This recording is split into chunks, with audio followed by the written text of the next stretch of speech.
ഒരാൾ തൻ്റെ ജാലകത്തിലൂടെ പുറത്തു നോക്കുമ്പോൾ കാണാം ഒരു മനുഷ്യൻ വടിയുമായി തൻ്റെ പൂന്തോട്ടത്തിൽ കയറി എല്ലാ പൂക്കളും താൻ വില കൊടുത്തു വാങ്ങിയ പല ചെടികളും തൻ്റെ വടി കൊണ്ട് ഇങ്ങനെ തല്ലി തകർക്കുന്നത് കണ്ട് അയാൾ ആക്രോശിച്ചുകൊണ്ട് തൻ്റെ വീട്ടിൽ നിന്നും ഓടി ഉച്ചത്തിൽ അലറി വിളിച്ചുകൊണ്ട് ആ മനുഷ്യൻ്റെ കഴുത്ത് പിടിച്ച് അമർത്താൻ ആരംഭിച്ചപ്പോഴാണ് അയാൾ ഞെട്ടിപ്പോയത്.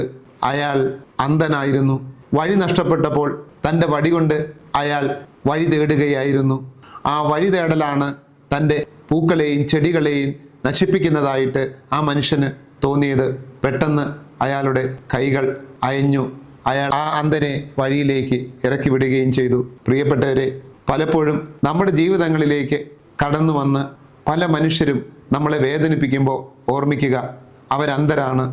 അന്ധരായ അവർ തങ്ങളുടെ വഴികൾ തേടുന്നതാണ് നമ്മെ വേദനിപ്പിക്കുന്നത്. അവരോട് ഹൃദയപൂർവ്വം നമുക്ക് ക്ഷമിക്കുവാൻ കഴിയണം.